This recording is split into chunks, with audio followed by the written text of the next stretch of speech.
Okay, so let me go ahead and share my screen.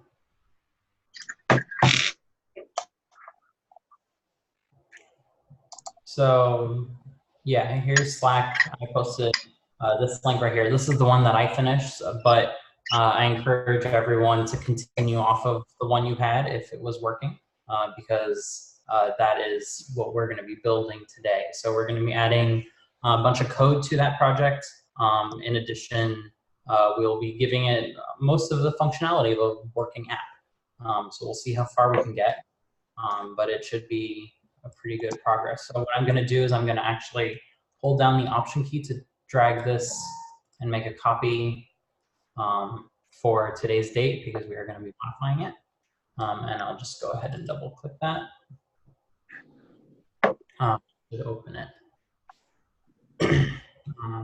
Is everyone more or less connected? 4, 8, 12, 16. Yep, I believe we're almost there. So I'll give another minute or so for any stragglers, and then we'll get started.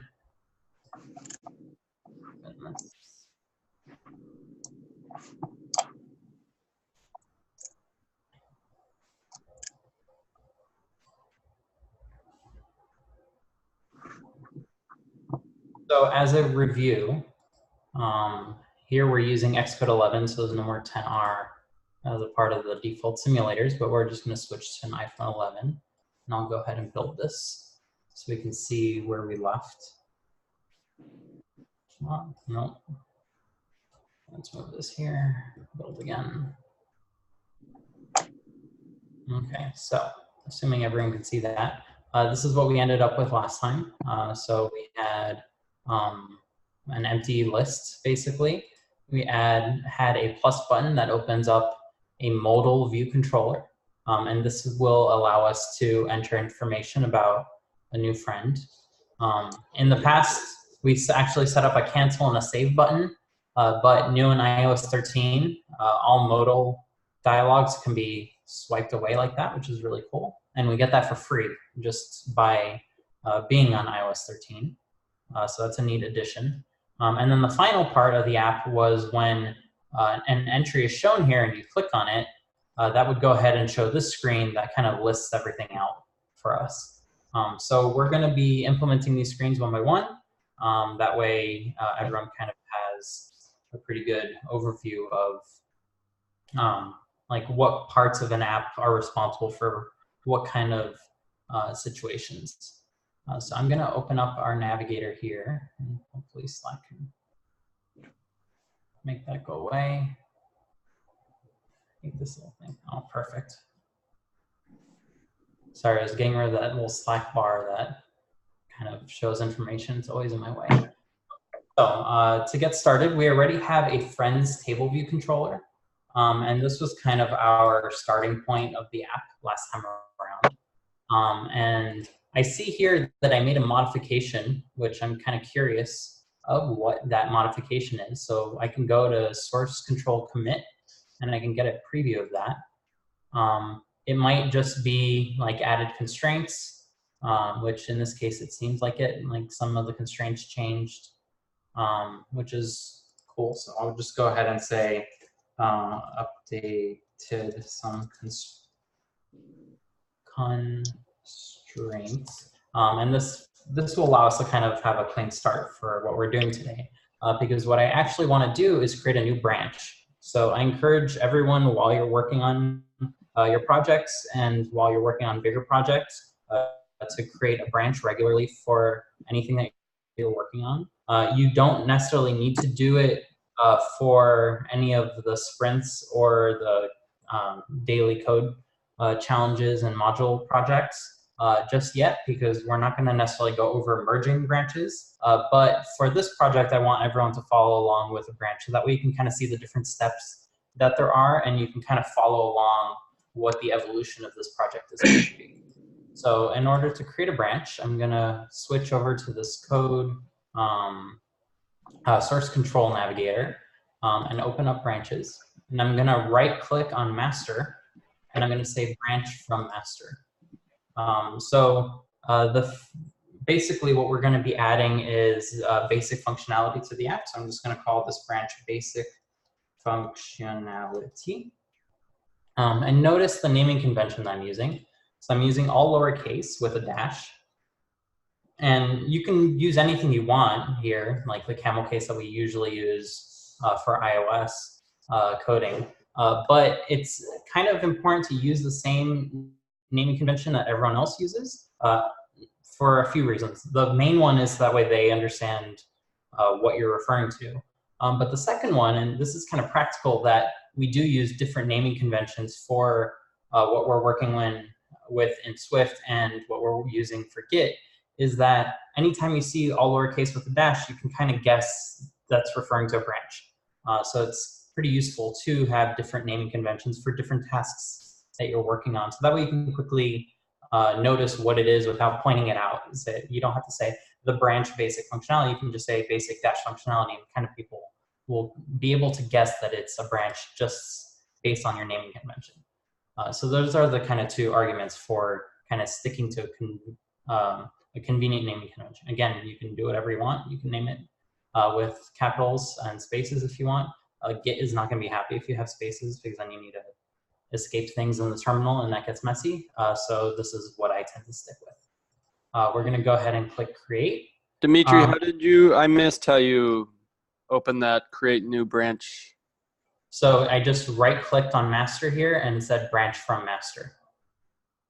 Okay, thank you.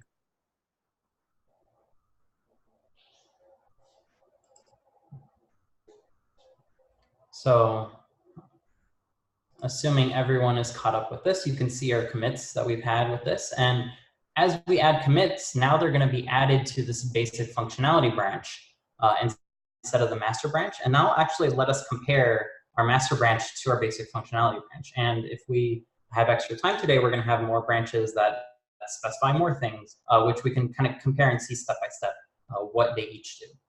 So let's go ahead and go back to our main navigator. And what we're going to do is add a bunch of new Swift files. And these are going to kind of be used for each of the individual view controllers. So we currently have a friends table view controller. Let's go ahead and create a new file. So I right-clicked and said new file. You can always go to file, new file. That's another way of doing it. I'm going to choose a Cocoa Touch class. And these templates will give you different functionality. A Swift file is just going to be an empty something.swift file. Whereas a Cocoa Touch class is kind of going to get you set up for one of the many Cocoa Touch classes, and these refer to any class that's specific for iOS. So iOS equals Cocoa Touch. Mac would be Cocoa because it's not touchscreen. That's where that naming comes from. So I'm going to go ahead and click next. Our first class is going to be add friend view controller. And this is going to be a subclass of UI view controller. And you'll notice it auto-completes this for us. And we're going to make sure we're creating a Swift file. So again, that's add friend view controller, subclass of UI view controller. We're going to go ahead and click next and create that. Now I'm going to do the same exact process for another file. So we're going to do Cocoa Touch once again. And this one is going to be friend detail view controller. So friend detail view controller. And these three view controllers are going to match up with the three view controllers we have in our storyboard. So got that set up. Next, create. And you'll notice it's automatically creating them in our Xcode project, which is exactly where we want them. Finally, we're going to create two more special files. So one of them is going to be something called a table view cell. So we're going to, once again, do a Cocoa Touch class. And we're going to change this to be UI table view cell. And you'll notice it renamed the class part up here for us, which is great. And we're going to call this a friend table view cell. And this is going to represent each row in that main view controller that lists all of our friends and their hobbies. This is going to represent each one of those rows. So if you remember, we added 3 labels to that, the name, the hometown, and the number of hobbies. We need a way of communicating the information to each of those labels, and we use a custom table view cell to do that. So I'm going to go ahead and create next, create. And then the final file, which is probably the most important one, is going to be our model file. And despite it being the most important one, it's going to be one of the simplest ones. So we're going to actually start with that one.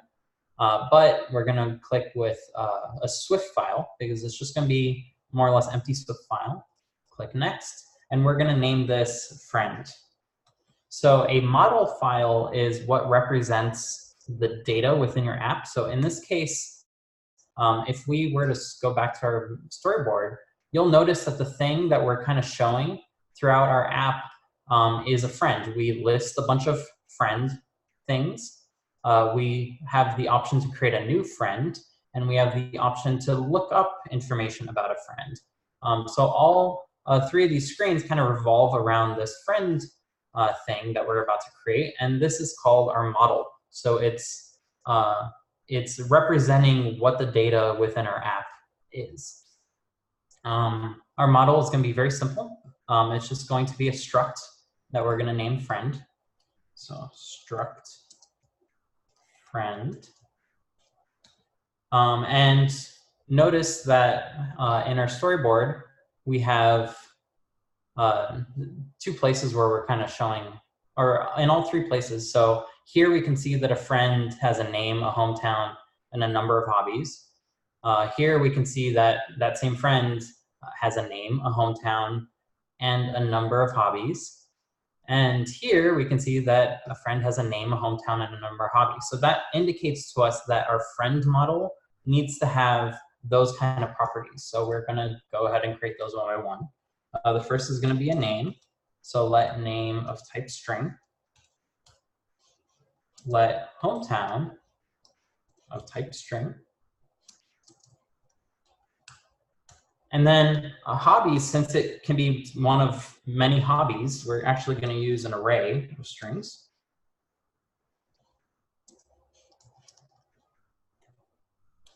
String. That's going to represent our model in its entirety. So every single friend object, in this case it's a struct, so it's not strictly an object, but in Swift it more or less is. And each one of those is going to have a name, a hometown, and a hobby. And a list of hobbies, I should say. So anytime we have an array, you'll hear me say lists. Those kind of work hand in hand. It's an ordered list of strings in this case. And that kind of sets up our model for our app. So let's go ahead and commit this.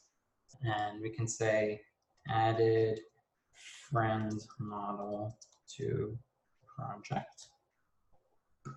And you don't have to have an init because it's a struct, correct? Exactly. So because this is a struct, we don't need to define a custom init. We can. There's nothing stopping us from doing so, but we get one for free. And if we don't add a custom init, then this one will start with, it will look something like this. So assuming I can spell and type, it'll look something like this, name. And this gets generated automatically for us, which is great because this is exactly what we're going to use in the code going forward. Now, because it's a struct, it behaves different from a class. And we'll probably go over that in future lectures about what the difference is between one or the other and what the benefits and drawbacks are. But for now, a struct is a pretty great way of representing data. And it's good because if you modify a struct, it doesn't have downstream consequences of modifying everywhere throughout your app. Now, sometimes you do want that. You want to be able to change the name of a friend and have the rest of your app just work and have the new name everywhere. But at the same time, sometimes you change a name and now that doesn't match up with what the rest of your app thinks a friend should have, and the rest of your app can get confused. So for now, we're just going to stick to a struct. It's nice and simple, and it allows us to do a lot of that communication manually, which is kind of what we want at this stage. Now, Xcode here is a bit messy because we have all these new files and they're not really organized. So I'm going to go ahead and right-click on these 3, so the 3 view controllers, and I'm going to right click and say new group from selection. And I'm going to choose new group without folder. So that's what I kind of messed up a few weeks ago when we first went over our first Xcode project. I just did new groups from selection, which used to be the only option. And that kind of moved all the files around. So in this case, I don't want to move the files. I just want to create a group within Xcode. So I'm going to choose new group without folder. And that's going to allow us to just organize it within Xcode without things necessarily moving around. So I'm going to call this view controllers. And I'm going to move these three within there. And that allows us to kind of better organize that. So I'm going to create another one. Did I choose with folder? Let me see. What did I do?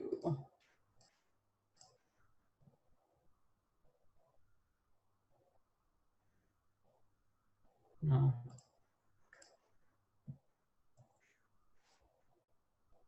Okay, so I guess the first time it kind of tested me and asked if I wanted it with a folder or without a folder. So because I chose without a folder, it's now giving the option to do it with a folder.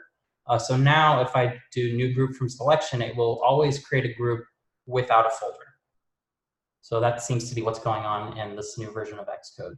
So here we're going to call this custom views because it represents a custom thing that is shown on screen. So anything that's shown on screen is a view. And anything that manages the things that are shown on screen is a view controller. And finally, anything that is not necessarily shown on screen but represents data is a model. So we're going to say new group from selection for this one, and we're going to call this model. And this kind of makes up the model view controller paradigm that you might have heard about. And this is the paradigm that Apple uses primarily in all its documentation. And there are different ways of structuring an app that really follow the model view controller paradigm, but it is what Apple tends to use. So anything you do other than that is kind of fighting against the frameworks that are provided to you. So you are welcome to do something of that sort if you want to learn about how different models work or how different paradigms work for structuring apps. But just know that it's not necessarily what the rest of the industry is going to be doing if you do get a job. That said, if you do get a job somewhere and they use a different way of structuring app, then you'll have to learn that different way of doing it. So it's kind of a downside for them as well that they chose a different way of structuring things. But what we will be doing is typically going to be model view controllers. So here we have model, view, and then the controllers. And this is kind of all separated within our app. Because we organize Xcode a little, I'm just going to go ahead and commit. And you'll notice that only the project, the Xcode project itself got modified. And if you look, it's a little bit easy to kind of read if you wanted to, and it shows our three groups here that we made. This is how Xcode kind of saves everything in its own file. And you'll run into this more as you start getting into merge conflicts and things like that. But I do encourage you, every time you do commit something that involves the Xcode project, to take a look and kind of try to get an intuitive idea of how it's structuring things. So for now, we're just going to say updated Xcode project. And that's just going to save this organization that we did. On mine, it shows the friends table view cell. So and the project. So when you created, when you said new group from selection, it probably did create a folder under the hood for you. And that's why that file actually did get moved underneath that folder. Now, it's not a big deal. It's just a preference thing if you like your code organized in folders on your file system or not. So I can show you what this looks like. If I go in here, notice I don't have any folders for all these. It's just friend, friend detail, friends table, view controller. What you have is probably view controllers, and then you have your view controllers in there. Custom views, and then you have your thing in there.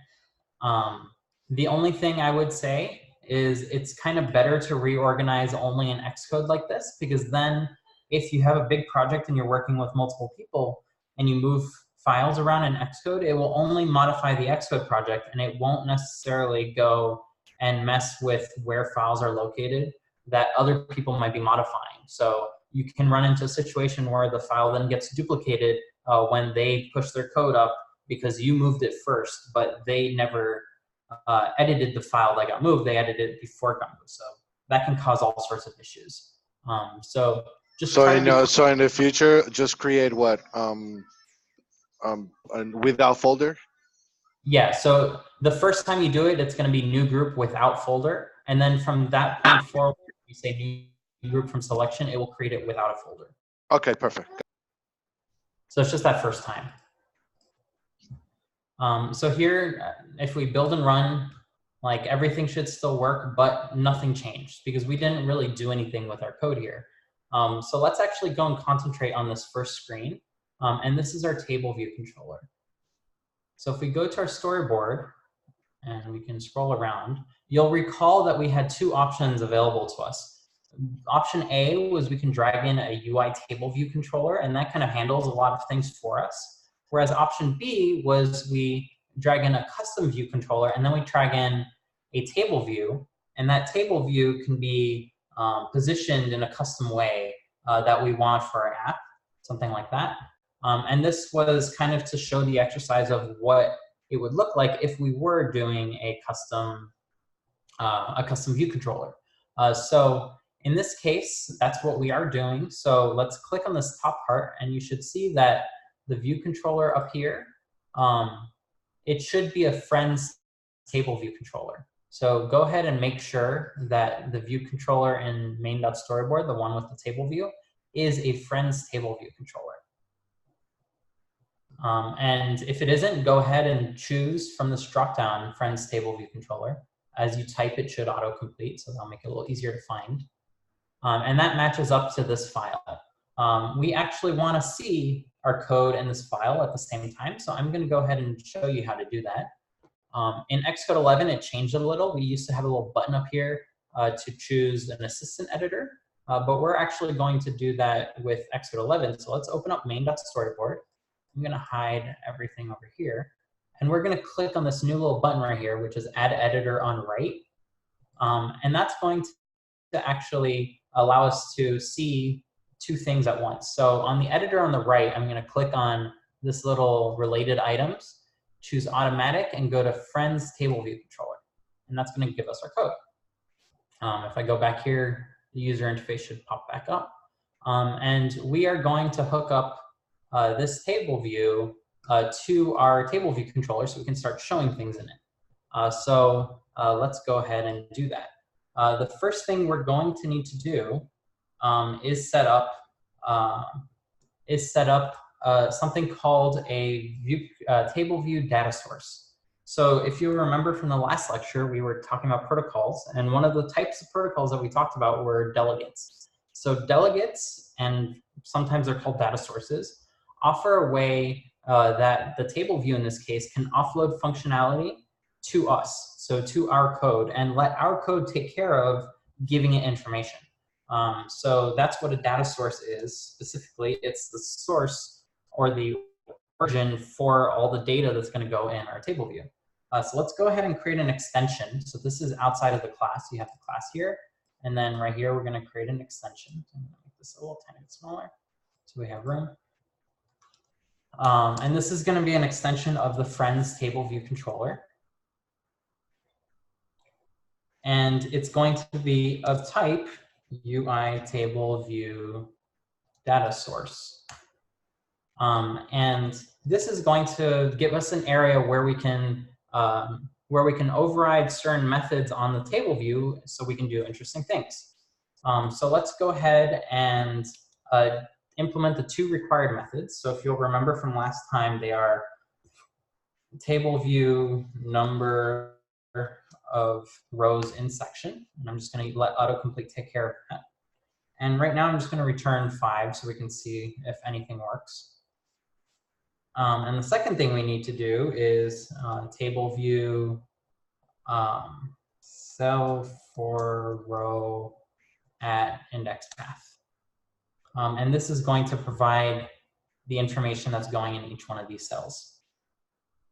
And Right here, the default way of using this is to just have a guard let cell equals table view dot DQ, there we go. Reusable cell with identifier, and you'll notice the 4 Okay, index buddy. is the one we Have want. a good night. Love you. And the identifier we're going to use is the friend cell. And we didn't define this anywhere yet, so let's go ahead and define this before we forget. So right here, if we were to click on the cell in our storyboard, you'll see that it shows this little square. That means the cell is selected. And if we open up our inspector here and we go to the attributes, we can choose a reuse identifier, and we're going to call it a friend cell. So just make sure that these two things match. Oops. So Dimitri, is it necessary to use an extension when you are adding a data source to the to a view controller? No, you can do it in one of two ways. So you can say friends table view controller of type UI view controller, comma UI table view data source, and then you would not have this at all. It would just be part of the same class. So that is an equally good option. Separating it in extensions will do something very practical in that it will separate it. So if you go here, you'll notice that you have your main view controller with view did load, and you also have a friends table view controller with your 2 table view methods. So this kind of organizes it in your code a bit better and allows you to really see where things are happening. So I'm going to get back to that in a moment, actually. But Dimitri, oh, okay, sorry. Go ahead. I fell behind because my Xcode is not autocomplete.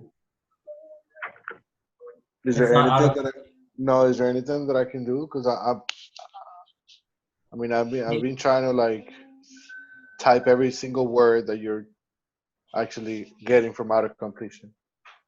So just make sure that this extension is outside of the class and that you have this :UI table view data source typed correctly. And then that will allow you to get autocomplete working for the things inside of it. Okay. It's doing the same thing to me, but I've got all of that. It's outside of my class, and pretty sure I've got everything typed out right. Friends table view controller and UI table view data source, and my stuff isn't auto-completing either. Yep, same here. So when you type the table view? Yes. Is anyone else having that problem? I'm having the same problem too. Okay, so let's type it slowly so that way you can kind of see everything. If it's not auto-completing, we can't do anything about that. But assuming that one is not there, you have table view, open parentheses, underscore, table view, number of rows and section. Is this showing up for you, this little fix it right here, where it says you didn't do everything, do you want to add the protocol stubs? Nope. No?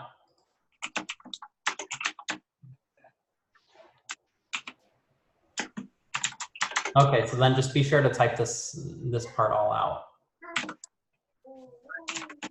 It's like it's not part of the code.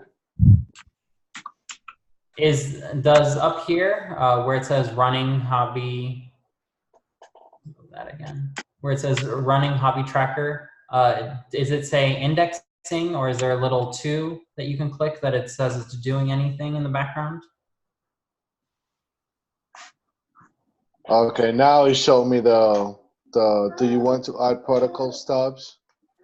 And yeah, so it's probably just like computing in the background. You can also try just quitting Xcode and reopening it if it does that again, and that might kind of kick it into gear. So the second piece, so we went ahead and named this, if you remember, to friend cell, and that's the table view cell identifier, and that's when we clicked on this over here. And that matches with our identifier here. And then the 4 is going to be this index path that it's giving us right here. So we're gonna call this index path. And if that doesn't succeed, we're just going to have a fatal error, because that means that we didn't set up something properly in our code, and it's almost better to crash at this point. It means that something is not right, the file is missing, the storyboard file cannot be found. It's better if our code crashes than we kind of silently let it succeed. And then what we're just going to do is we're just going to return the cell, and that's going to be a pretty easy way out of implementing a table view cell right away.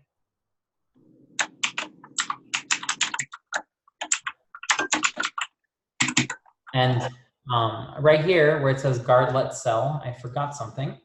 So after we dequeue the reusable cell, we are going to typecast it as a friend table view cell. And this is going to make sure that the cell that's returned by the table view is of type friend table view cell. If it's not, then we're going to get that fatal error. But if it is, then we can go ahead and use that cell, use cell here, and return something useful with it. So let's go ahead and hook this up more properly in the storyboard. So if we go back to our storyboard, we can click on that cell, and we need to tell the storyboard to use the friend table view cell. So we're going to go click on the identity inspector right here. And right here where it says custom class, we're going to choose a friend table view cell. And that should autocomplete for you and show the module hobby tracker underneath. If it does not show that, that means you probably have a typo or it doesn't match the file that you created earlier. So that's going to make sure that this storyboard is going to create friend table view cells. So that way over here, when we dequeue a cell, when we ask the table view, hey, can you give us a cell so that way we can go ahead and process it so you can show it on the screen, it's going to make sure that it is of type friend table view cell. So, so far we set up the cell, but we still need to connect our table view and tell it that its data source should be our view controller. And the best way to do that is just to right-click from anywhere within the table view up to the view controller icon right here. And here we can choose data source. And that's going to connect the table view to our view controller. So that way it knows to ask our view controller, hey, how many rows are there in your table view? And hey, what cell should I show for each row? And if we do those 3 things and we build and run, we should see 5 items in here, and they're all empty. But we can see clearly we have a name, hometown, name, hometown, name, hometown. And if we click on any of these, because we set up the segue, it will actually go to that detail view controller. So that is all hooked up because of what we did in the storyboard last time around. So how do you do it again? You right-click where and where? So I right-clicked from here to the view controller, and I chose data source.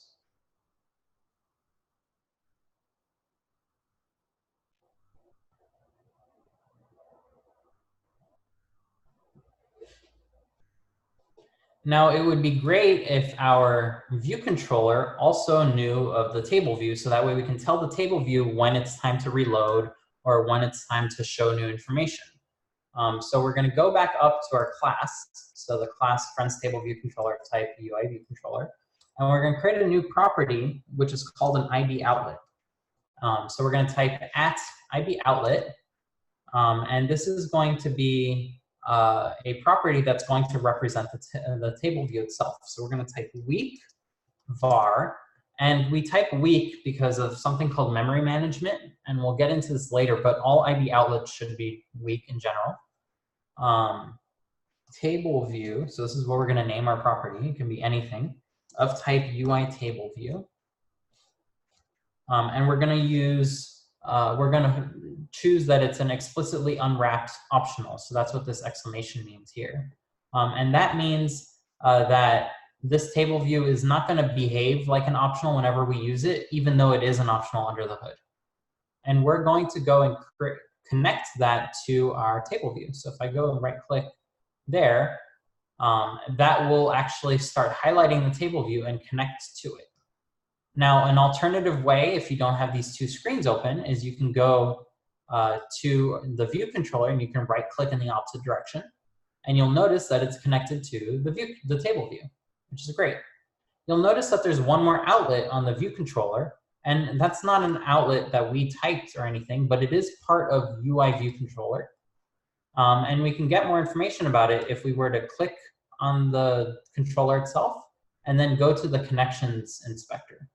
And here we'll see a bunch of connections, including the one we set up previously. So referencing outlets, this is in the opposite direction from the table view to the view controller.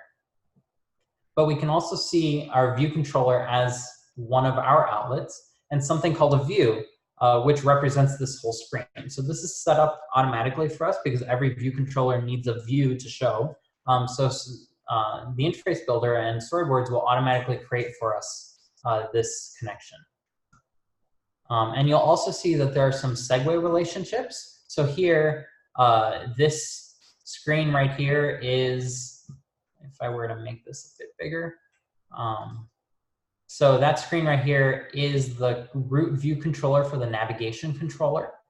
And if you go ahead and click on these different view controllers, you can see that they have different relationships all set up for them. So as we add outlets, as we add actions, as we add different segues, you can go and find all of them by clicking over here. And there are different ways of doing this. You can just right click on something and that will show you all the connections as well into this little floating panel. So if you have that running, you should be able to build and run, and that will show you 5 empty rows. Now, each of these rows isn't showing you anything, and that's because we didn't connect any way to show information for the name, hometown, number, or hobbies, nor did we actually have any data to show. So let's go ahead and set that up. So I'm going to go ahead and close out our storyboard for the time being, and I'm going to set up an array that is going to hold the information that we're going to show. So this is going to be a friends array. So var friend, and it's of type friend, array of friend. And we're going to initialize it to an empty array. And this will let us use it as is. But it's not very useful to just have an empty array. So what we're going to do is fill it with some information. So we're going to say friends.append, and we're going to create a new friend. So if you just do open, you can get that autocomplete. And I'm just going to make up a few names of people. So person A, Los Angeles. And their hobbies are A, B. So they have 2 hobbies, A and B. That's great.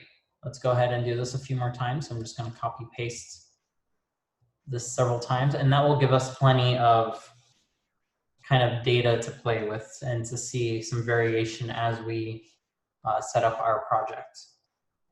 And I'll change a few of these. Nope, I did not mean for that to be auto-completed.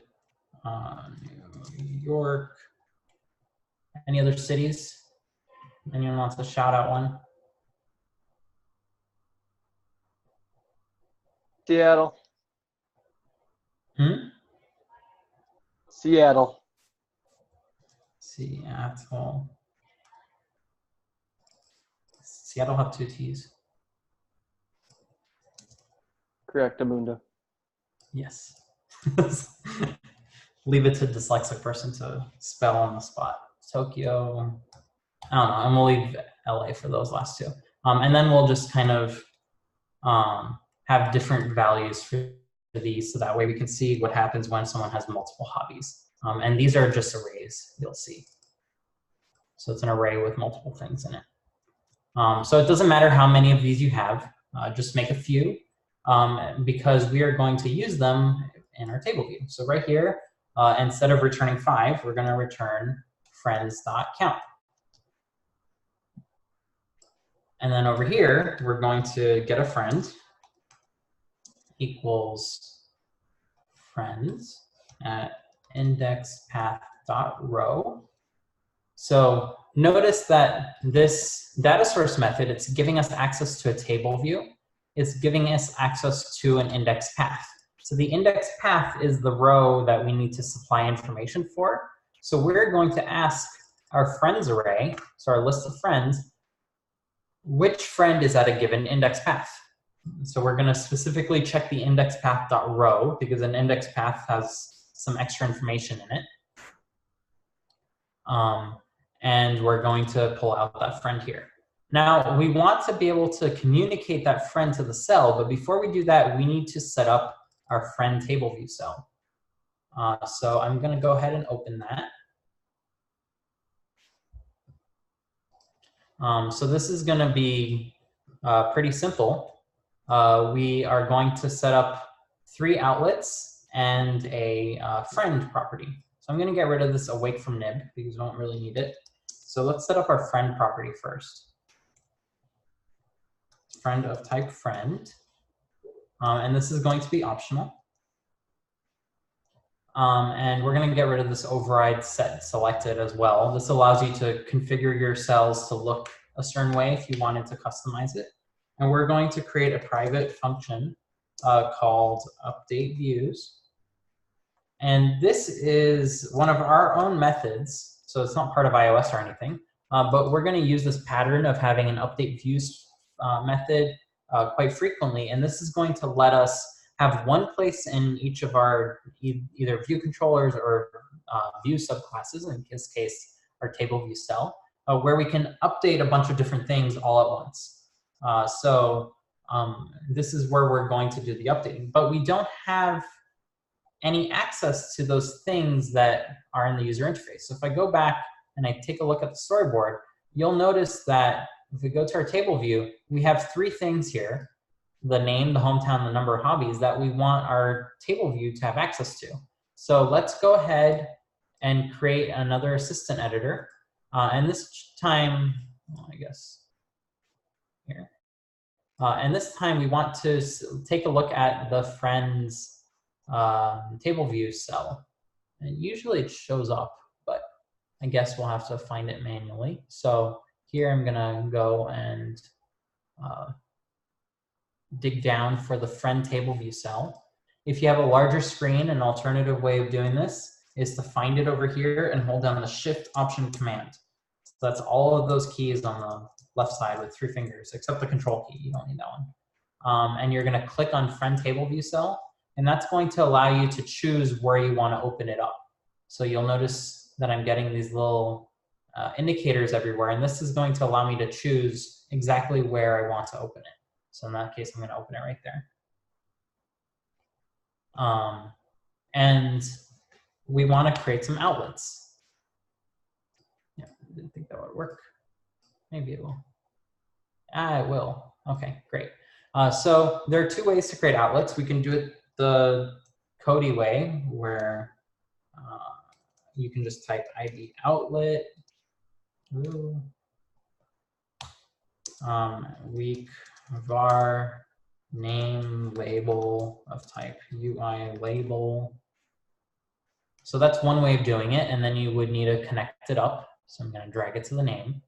Or you can select one of the labels here and right-click over to your file, and that's going to let you choose a place to insert or a place to connect an existing one. So here we're going to choose to insert one right afterwards, and that lets us just type in a name.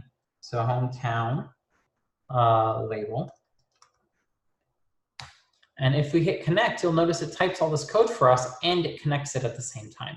So this is a great way to, instead of flailing around trying to type the code, you can just go ahead and right click and drag directly. So I'm going to go ahead and do that for the last one. And we're going to call this hobby count label. And you'll notice the type is preset for us as a label. The storage is preset as week. It's all set up for us. So we can just go ahead and click create. And that gives us our 3 labels. Now, what we actually want to do is update these labels whenever a friend is set. So we're going to open up this property. Notice that it's not a computed property because we're not going to return anything here, but we are going to set up a did set. And a did set is going to be called anytime the friend's property changes. So anytime in other code we set the friend property, this code is going to be called. And the code that we're going to call is just update view. Sorry, I meant to have an S there. And we're just going to call update views, which is going to run this code here. So let's go ahead and make sure that we have a friend because it is an optional. So I'm going to guard let friend equals friend, else return. So we don't want to necessarily have a fatal error here if there is no friend, because the default case would be when we create a table view cell, there's no friend associated with it. However, we are going to make sure to always set a friend before it's shown on the screen. So we can use this to just make sure that if it's ever called for whatever reason when nothing is shown on screen, then nothing is going to happen. That's just a great way of making sure that we have the friend that exists and it's not nil, and if it is, we just skip what we're about to do. And then we're going to go ahead and fill in the rest. And I noticed that I misspelled this, so we're going to correct that in just a moment. But we're going to say name label.text equals friend, which is our model.name. And this is going to grab the name out of the friend model and pass it to our outlet. And while we're at it, let me go ahead and fix this. So I'm going to double click it, right click, refactor, rename. And this is a great way of renaming, even from within a storyboard, anything that might be misnamed. I'm going to go and flip these 2 letters and then click rename, and that should fix that. So if you ever misname an outlet, don't just fix it because it needs to be fixed in the storyboard at the same time. So go ahead and run with your misspelling and then go ahead and do a refactor afterwards to make sure it's changed everywhere. And then we're going to do the last 2. So hometown label.text. And you'll notice this is going to be the exact same thing, hometown. And the last one is going to be a little tiny bit different. So hobby label count, hobby count label.text. And we're going to use string interpolation to build up a string. So here we're going to have friend.hobbies.count. And here we'll have hobbies. And this will assign all 3 of these properties that are in our model to the labels, which we have set up as outlets. We have one last step before that will actually show some information, and that's to go back to the friends table view controller. And remember where we had this little placeholder of use cell here? So this is where we are going to say cell.friend equals friend. And that's going to associate this friend from our array of friends to the friend property of the cell. So to go over that once last time, our table view is asking us for a cell to show at a given row. So we're asking for the cell to use from the table view with our guardlet. We're using a guardlet because we're casting it as a friend table view cell, which is a custom cell. If you're not using a custom cell, you don't need the guard. You just need to let this part, and that should be fine. Then we are getting a friend from the list of friends, and we are going to tell the cell to use our friend. So if you're working on a different type of app where you say you have a collection of books, you have a library, we're going to say cell.book equals books at the book at the index path.row. So this kind of pattern you'll see a lot in all the projects going forward. It's very repetitive, but it gets the job done very succinctly. So let's go ahead and save that. And if we were to build and run with any luck at all, we shall see all the friends that we set up. So here we go. We have person A, Los Angeles, person B, San Diego, person D, Seattle. And you'll notice the number of hobbies is different for each one. So this is our quick way of testing that we hooked up our table view correctly and we hooked up our cell correctly such that all this information kind of got carried over. So with that, let's go ahead and commit. This is an excellent time to commit. And we're going to say updated table view to show a dummy list of real friend objects. And basically, we're using this as a checkpoint, even though real data for our app, we're using a dummy list so that way we can really make sure everything is working. So I encourage you, don't just code blindly of setting up your table view, set up some data so that way you can show in your table view. So take advantage that your model has that free initializer for you. So with that, let's go ahead and take a 5-minute break. And if anyone has any questions, I can go ahead and answer those in the meantime.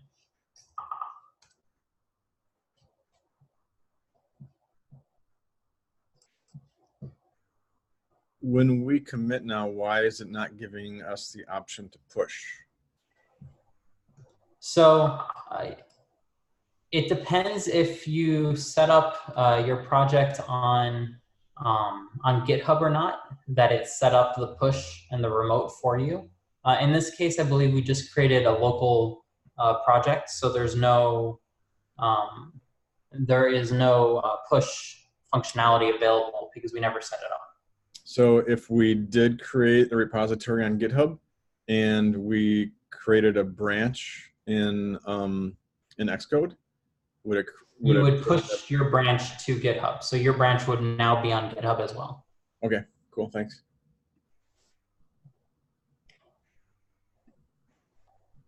So I also realize I'm probably going a bit fast because there is a lot we do need to get through. But I will go ahead and make a zip of this project as it is and drop it into Slack so that way you can all keep up and use that after the break.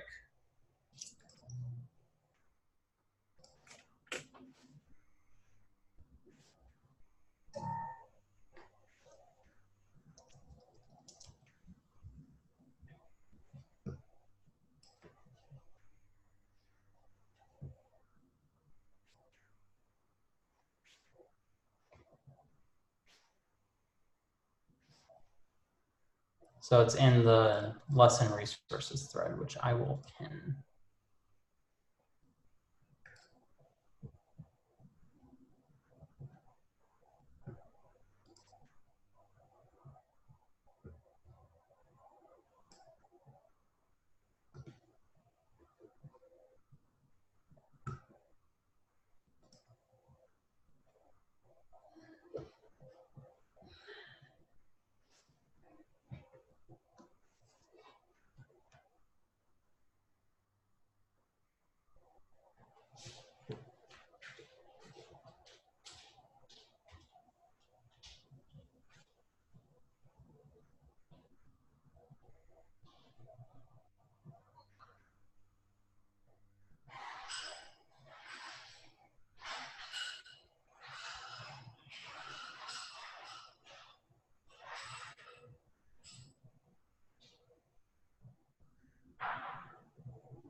Okay, so I think almost everyone is back.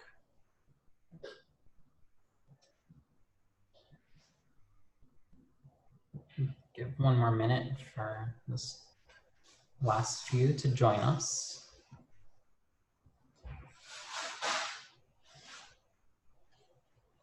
Can I ask you a question? Go for it. When everyone gets back, do you think you could just take a minute to like kind of logically explain what we just did? And Yeah, definitely. All right, thanks. That was kind of a lot. No, definitely. It's just that hour went very quickly and we have a lot more to add. Thanks. So there's a lot packed in this lesson that you will need for tomorrow's exercise and for the sprint challenge. So I do want to make sure that at the very least, all the information is in the lecture so that way you can review it. So I apologize if I'm going way too fast. It's really confusing now, but trust me, you will do this so often, it will be the easiest thing in the world to do because it's almost always used. It's used often. So it is confusing at first, but it will become crystal clear and yeah, just second nature. Yeah, this is your first time that you're seeing all these different files all working together. But I believe the exercise that you're going to be doing tonight and tomorrow is more or less the same thing, just with different words. So, okay, so I think we are all pretty much here. So I'll go ahead and go over this. So as we saw, we have our view controller. We so far are only concentrating on this first screen. We made sure that the view controller was the correct type. So if we go to the identity, it's the friends table view controller. We made sure that our cell is the same, is the correct type because we have a custom cell, and that's a friend table view cell. We connected our table view to our view controller, and we told the table view that our view controller is the data source. So that's hooked up. Similarly, we told the view controller that our table view is the table view. So it kind of gives us that two-way relationship between each piece. We did something similar with the cells themselves. So the cells, we connected up these outlets so that way our code can know how to change individual parts of the cell. And that more or less sums up what we changed in the storyboard itself. We set up a model to represent the data in our app. So in this case, every individual piece of data is represented by a name, a hometown, and a list of hobbies. So no matter how many friends we have, each friend has at least these three things. If we wanted to add more, we can add more properties and add more labels to our table view cell. If we go to our friend's table view controller, we'll see that we set up some dummy data. So we started off with an empty array, and then we added individual friends to that array, and that way we have something to test with. So if I go ahead and give us room, we'll see that as individual lines. And this can be anything. We're actually going to throw it away in just a moment. But this allowed us to test out our code to make sure that everything was hooked up correctly. Our table view controller, we set up an extension to it that represents the data source for the table view. So remember, we hooked up that data source outlet of the table view to our view controller.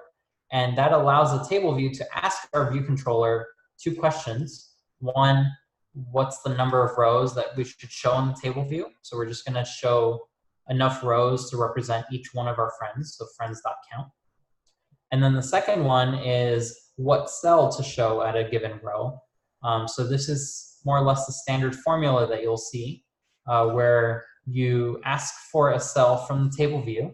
So the way this works is the table view will recycle cells automatically. So you ask for it to create you one, and then you set it up, and then it will take care of the rest. You ask the table view for a reusable cell. You give it an identifier that matches up with the identifier in your storyboard, and you pass in the identifier, the index path that the data source method gives you. So this data source has an index path, you just pass it in. And then we cast it as our custom cell. So this is because we are using a custom cell. If we're not using a custom cell, then we would only have this part. We wouldn't need the guard. We are causing a fatal error if this guard fails, because it essentially means that our app is not going to work anyways. So crashing is a good point to let us know, like Xcode will show us this exact line when it crashes here. So this is a great way for us to identify that problem. Now, once we have a cell, it's up to us to configure it. So we are going to configure the cell by setting the friend property on the cell to the friends that we get out of our list of friends. So this, we're just getting the object at the index path.row. We're saving it, and then we're passing it into our cell. And that will take us to our custom table view cell, where we have our three outlets. You'll remember the name, the hometown, and the number of hobbies. We set up a custom property called friend, which is an optional friend because it will start off as nil. And we set up a didSet observer so that way whenever this changes, this code is going to be called. And this code specifically calls our custom method, update views, which is in charge of setting each of our outlets, so these three things, with the values from our model that is passed in. Is everyone following along?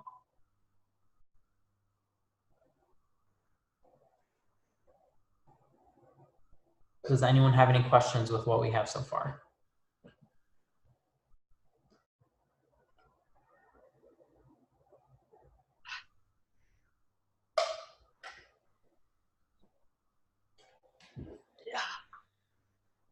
And to reiterate, I went ahead and posted this, like what we've got so far as Hobby Tracker Part 1 into the resources thread. So if you don't have all the code that we have, you can go ahead and open this, and that will give you a good reference of what we have at this moment. And if we're all good, I'm going to continue. And now we're going to go ahead and add real data to our app. So you'll notice if we go to the storyboard, we have our new friend controller. So we want to set this up so that it goes and shows us, it allows us to edit information for a new friend that we can add in the user interface. So our plus button is already hooked up because we have a segue, and that will automatically show the screen for us. But we need to associate this screen that's in the storyboard with our view controller, which is in code. So let's open up our identity inspector. So that's this one right here. And instead of class UI view controller, we're going to choose add friend view controller. And that's going to associate it with this file right here. Specifically, we want to set up a bunch of outlets. So let's go ahead and open up an assistant editor, so let's go ahead and close this one. So we're going to open up an assistant editor, and we're going to choose add friend view controller. Let me make some room. So if we go here, we should be able to scroll around until we see our new friend. And we're going to create outlets for each one of these. So it will start off with the name. So I'm going to choose the name, I'm going to right click, and I'm going to drag. So that's going to create an outlet for us automatically. So we're going to call this name text field. So notice this naming convention that we're using. So we're using the property that it's representing, and then we're calling it a text field, even though we know it's of type UI text field. This is going to help our code later as we're using these things for us to easily be able to identify, oh, we're not just talking about a name, we're talking about the thing that's going to show the name on the screen, the name text field. So keep that in mind as you're naming these different things. Deleted too much. Okay, so we're going to do the same for the hometown. So hometown text field. And then we're going to do the same for the 3 hobbies. So I'm going to show you 2 different ways of doing this. The first way that we're going to do is we're just going to iterate through each of these. So text hobby1.text field, hobby1 text field, name,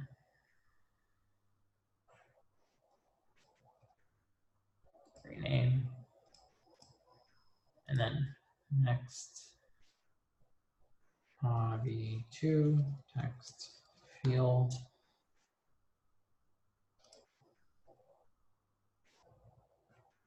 hobby3 text field. So that's going to set up all of our outlets. Get rid of that little extra bit of space. And our panel right here, that's pretty much all the functionality that it's doing. Now you'll notice there are 2 buttons here, and we want to hook up these buttons to be able to do something as well. So we're going to create something called an action. So let's get rid of this code that it gave us automatically. And we are going to create 2 actions. The first is going to be for the cancel button. So we're going to right click and drag the cancel button over. And you'll notice that the connection was set to action automatically, not outlet. Because this is a control, it defaults to setting up an action for us, which is exactly what we want. This first action is for the cancel button. So we're going to call it cancel operation. And this is going to cancel what we're doing. So that's why we're calling it that. And the type is set to empty, to any, but we can go ahead and choose UI bar button item to be more specific, because we know the only thing that will ever call on this action is that button. So we can take advantage of that. I'm going to click connect, and that will create an empty function for us, or method, that is prefixed by @id action. And anytime you have this @id outlet or @id action, which stands for interface builder action, interface builder outlet, you get these little circles which show you what it's connected to when you have them open side by side. So this is a great way to make sure that you have all your outlets connected and you didn't forget anything. So this is going to be our cancel. And our cancel is going to do one thing, which is very simple. It's going to dismiss the view controller. So we're going to set the animated property to true, and we're going to set the completion to nil. And that's just going to hide our view controller. So that's pretty simple. And then we're going to create an action for the save. And it's tempting to name these things, oh, the save button was tapped. But that doesn't really explain what the purpose of the button and what the action is. So instead of saying save tapped, I'm going to call this save friend. And we know it's an action because it has IV action in front of it. So what this is letting future readers of this code know is what the save button is for. It's not just saving, it's saving a friend. So try to be as informative as you can when you're choosing names for your outlets and your actions. And the save button, what we actually wanted to do is to inform our previous view controller, so in this case our lists of friends, that a new friend was created, so that way it can go ahead and save that. So we're actually going to make a custom delegate in order to do this. So let's go to the top, and we're going to call this our add friend delegate. So let's make a protocol, and we're going to call this add friend delegate. And our protocol is going to have two functions, or just one function associated with it, and it's going to be friend was created. And this is going to allow our view controller, the add friend view controller, to let the parent view controller know that a friend was created, so that way it can go ahead and save that information in its table view. So it takes one argument, the friend of type friend. And in order for us to have a delegate be associated, we need to have a delegate property. So let's go ahead and add that. Delegate. And this is going to be of type add friend delegate. And that will set us up so that way, as soon as a friend's information is added here, we can just go ahead and call delegate dot friend was created and pass in our friend here, a friend. And I'm going to comment that out because we're not going to write this code just yet, because first we need to set up our delegate and our various segues. So in order for this panel to be shown, we need to set up the delegate ahead of time such that this view controller knows that its delegate is this parent view controller. And the way to do that is with segues. So let's go ahead and click on the segue that goes between the plus and our view controller, and we're going to give this segue an identifier. So if we go to the attributes inspector, we have an option to specify an identifier for the segue. And the identifier we are going to use is add friend modal segue. So add friend modal segue. So I'm going to copy this because it's very easy to mistype these things and get lost. And we are going to go to our friend table view controller. Close all these things. And we are going to set up that segue in a special method called prepare for segue. Prepare for segue. So notice that we're in the class UI view controller because prepare for segue is part of UI view controller. So we're kind of grouping everything there. And what we're interested in is getting the destination out of the segue and setting the delegate. So that's our goal. So in order to do that, we have a few things that we need to double check. Prepare for segue is going to be called for any segue. So we just want to make sure that the segue dot identifier equals add friend modal segue. And if that is true, then we're going to do the following. So we're going to make sure that the destination is set properly. So guard let add friend view controller equals segue dot destination as add friend view controller, else fatal error. So we're using fatal error again here because if we didn't set up our segues properly or something got disconnected or renamed, we want our app to crash because that will allow us to easily determine where the error is while we're developing. So we don't have something that silently works and we're like, what on earth is going on? Nothing is working even though everything is building fine. Like that is not going to be very helpful. So if we have a fatal error here, Xcode will highlight this line as soon as it crashes because we forgot to set up the view controller properly, for instance. And we can take a look at what that kind of looks like for the next one, and you'll see exactly what I mean. So now that we have our add friends VC, we can go ahead and set the delegate to us. So this will tell the add friend VC that the delegate should be this view controller self. Now, Xcode is immediately going to complain that we did not conform to add friend delegate. So we need to go ahead and do that. If we go and choose the fix it, it's going to add a force casting, so as with an exclamation, which is just going to crash. So that's not actually going to help us. So let's go ahead and create a new extension. And we're going to call this friends table view controller of type add friend delegate. And all we need to do is func friend was created. We just need to implement this one line, and that will go ahead and take care of creating the friend and passing on that functionality to this view controller. Now, right now, we're not going to write that because we're going to go back to the other file. So let's just go ahead and print that the friend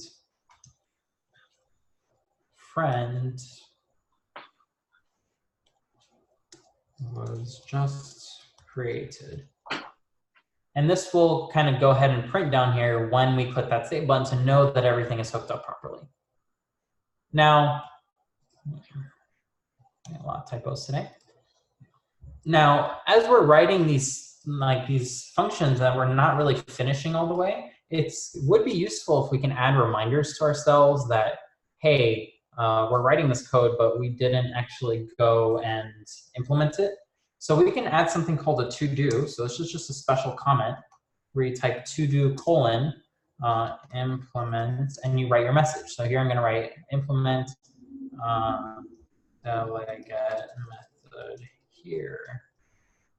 And as I do that, you'll think that this might just be kind of pointless, but if we go in here, you'll see a little note that has our message. So as you start writing bigger and bigger projects, you can leave these little to-dos everywhere, so that way you can kind of start the process in various areas, but you don't need to finish it all at once. And then if you go up here, you'll see that there are your to-dos. Now, this is a very quick way of navigating around a file. So you'll notice our file is pretty large already. But if we start typing table view, you'll notice it automatically got highlighted. And I didn't even type table view correctly. I typed table, and then maybe I wanted cell, and it kind of filtered down to just that one. And if I click on it, it will highlight it for me. So that's pretty great. And you'll see that over here, you have the same thing. So as you hover, it'll kind of show you your different methods. And you can hold down the command key to kind of see all of them. And this is more or less the same thing as this. Now, an extra cool thing is that you can use something called a mark. So let's go ahead and go right above our table view data source and add a mark. So I'm just going to type mark, and I'm going to type UI table. I'm just going to write table view data source. And you'll notice that it actually went and put table view data source in our little mini map. So you can see right away that the table view data source methods are right here. And if you go up here, you'll see a little note for the table view data source right here. And it's in bold, so it's extra easy to see. Now to make it even easier to see, you can add a little dash right here. And that will add a line right above it. So that way you now have two sections. You have your view controller and you have your table view data source. So let's go ahead and add one for this extension as well, because these are very useful to have all over your code. So again, that's mark and then dash. And then this time we're going to call it the add friend delegate. And that will go ahead and add another marker for us. So as your code files get larger and larger, this is a great way to keep organized as you're doing that. So let's go ahead and implement the rest of the code in the add friends view controller. I'm going to go back there. And again, you can always navigate by clicking here, and that will open it just on a small screen. And let's write the rest of this code. So it's going to be fairly straightforward. We need to make it sure. So if we were to take a look at our model, we need to make sure that we have a name and a hometown and that they're not nil. And those are the only things we need to make sure. A person can have 0 hobbies, or they can have 1 hobby, 2 hobbies, or 3 hobbies. But we still need to make sure that the name and hometown are not nil or empty. So let's go ahead and add a guard for that. So we're going to have a guard let name equals name text fields dot text. And I'm going to add an extra thing where it says name dot is empty, and I put this not in front of it. So I want to make sure that the name is not empty. That's how you would read that. And then we want one more let hometown dot hometown equals hometown text field dot text. And I'm going to add that same exact thing. So hometown dot is empty. And if either of these are false, we're just going to return. So that means we're going to return without saving. That's basically what that is making sure of. So if you don't enter a name and hit save, the panel is just going to go away or is not going to do anything. That's the goal in any case. And now we can go ahead and create our friend with that information. So var friend equals friend, and if we open the parentheses, we have our name and our hometown. And you'll notice that it's asking us to supply hobbies, even though we don't have hobbies yet.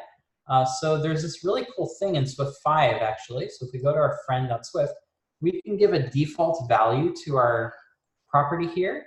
And because it's a default value, when we go to autocomplete this, so if we were to type this one more time,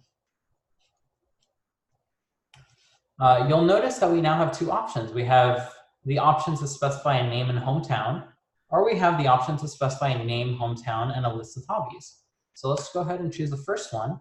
And if we do choose the first one, then our hobbies is just going to be an empty array.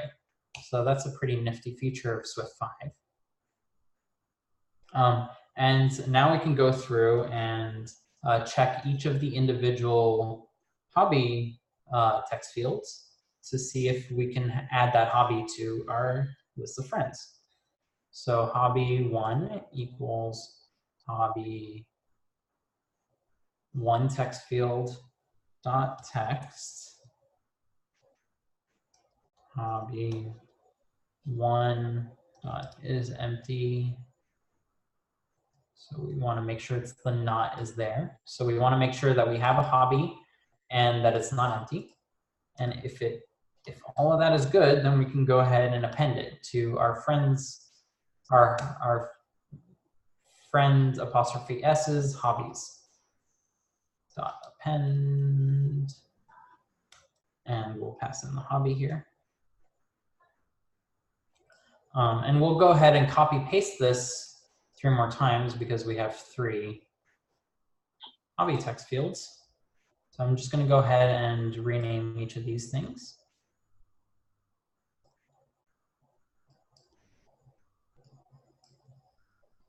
And there is a better way of doing this instead of copy pasting this. Let's say you wanted to have 5 hobbies. Does that mean you have to copy paste the thing 5 times? No, there's a better way of doing it. And if we have time at the end of today, I'll show you that. Otherwise, it's not that important. And then finally, we can go ahead and use this line that we left behind. So we can call the delegate. The delegate is an optional, so we have that question mark there, because if there's no delegate set, then we're just not going to inform anyone of anything. And we're going to let it know that a friend was created, and we're going to pass in our friend. And that will communicate the information back to the main app. So if we were to build and run, everything should compile. And if we click on this plus button, we can now enter in a name, Dimitri, a hometown, Los Angeles, and a hobby, skiing. And I'm just going to put one hobby. And you'll notice I did a little shimmy there to hide the keyboard. You might not be seeing a keyboard, and that's because by default in the simulator, if you go to hardware keyboard, this might be unchecked or it might be checked. You can always do Command K to hide the keyboard because you have a keyboard attached to your computer. So there's no need for this little one here. But you can always leave this here if you want to have like coding, choosing. Great. So that's why the keyboard may or may not be showing up. So you can go to hardware, keyboard, toggle software keyboard. And then we're going to click save. Now this is not actually going to save, but we will notice that a line will be printed to our console that the friend, and this is our friend that we just created. So my name, Los Angeles, and then one hobby of skiing was just created. So that's great. Let's add it to our list. So now we can go back to our table view controller and we can implement this. So we can go and get rid of our to-do because we don't need it anymore. And we are going to just add it to our, friends array. So we can say friends. So this is the array of friends dot append, and we are going to append a new friend.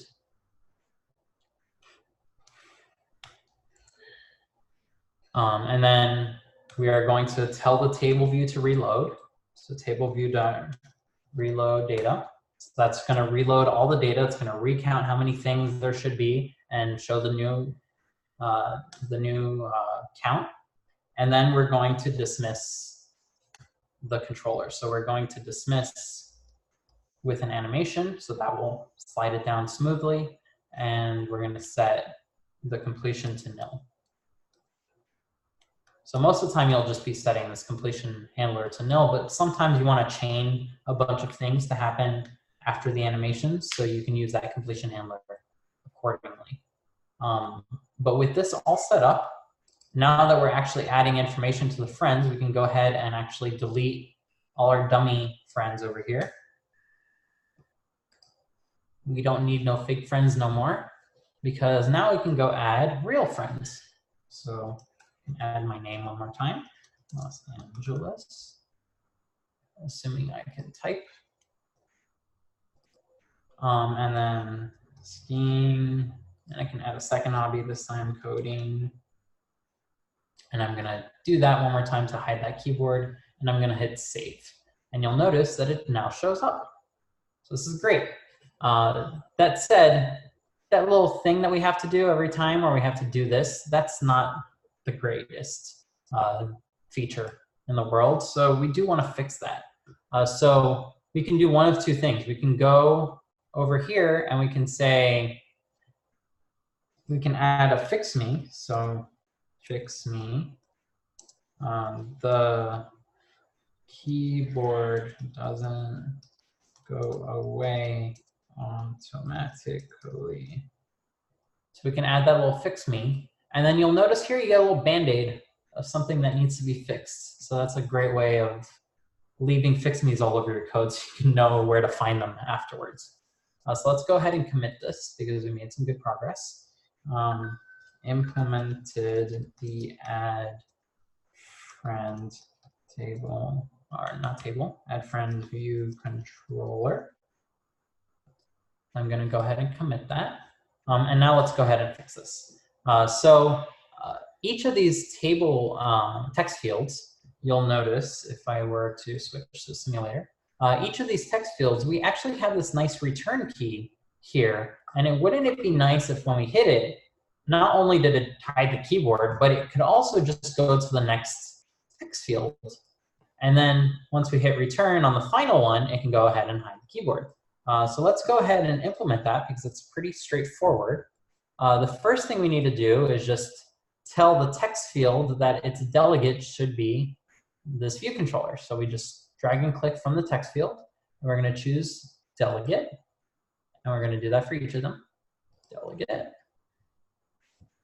Delegate. Delegate. So here we assigned each of these to have the view controller be its delegate. And you can go and further customize this. So on this one, for instance, you can choose that the main button, which I believe is right here, return key, can say next. So that indicates what the return key is going to do. So I'm going to set next to all of those. And then the last one is going to be done. So it's going to hide the keyboard. So this is a great way of just setting that up so that way the user knows what's going to happen when they hit the return key. So once we have all that set up, we need to implement the delegate. So let's go ahead and go back to our add friends view controller. And we're going to add an extension to our add friends view controller. I'm going to copy paste that. So let's add a mark while we're at it.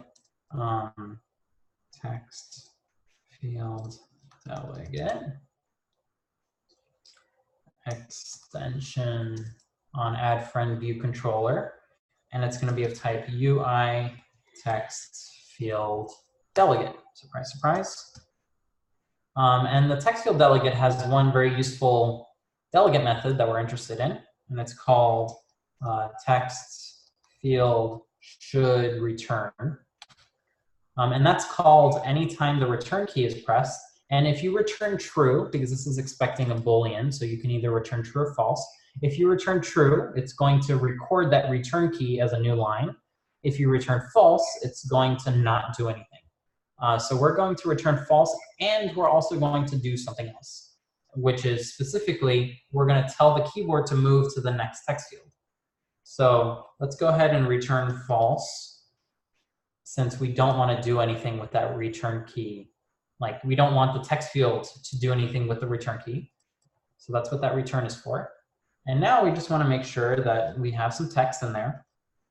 So if they didn't enter any text, we don't want it to go to the next thing. We just want it to hang there, so that way the user knows they need to enter some text. So if let text equals text field dot text. And then you've seen this pattern already. If not, text dot is empty. So this is a common thing you'll see with your text fields.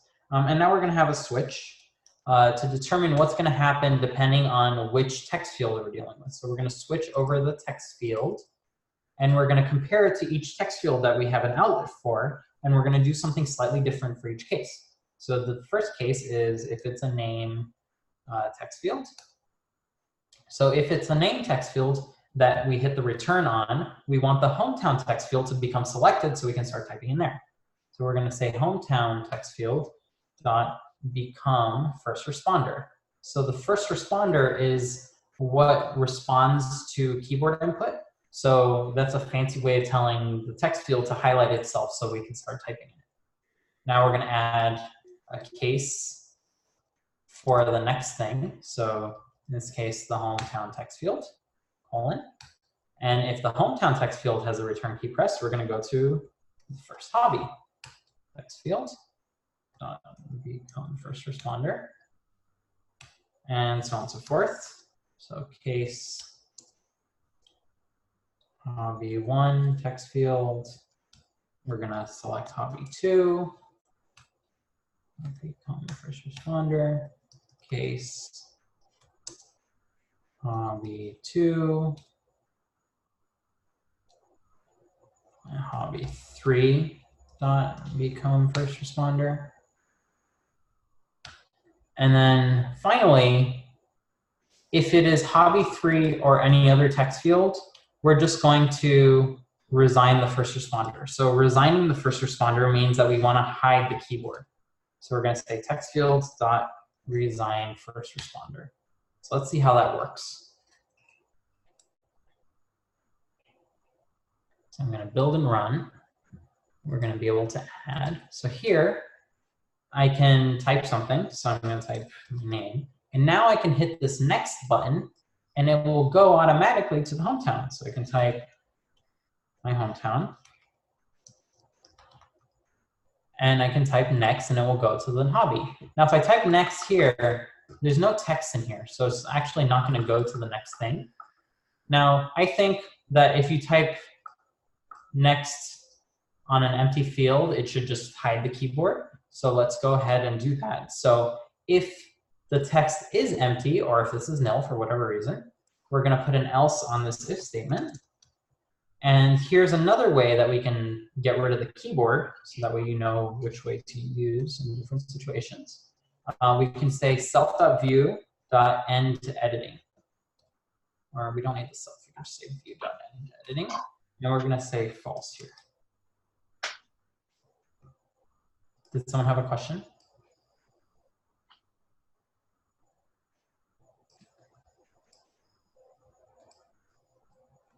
Okay, so either you can tell the text field that has the keyboard shown on it to resign the first responder, that will hide the keyboard, or you can just tell the view, hey, stop editing, and that's going to hide the keyboard no matter what. So these are two different ways of hiding the keyboard if you get in that situation.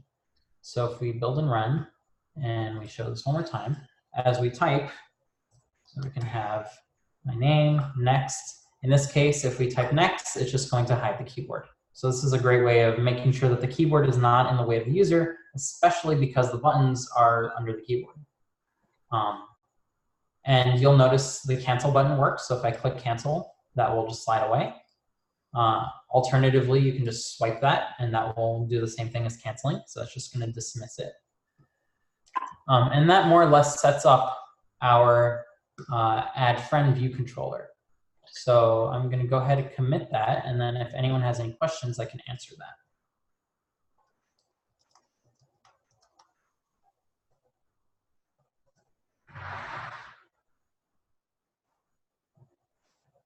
Does anyone have any questions?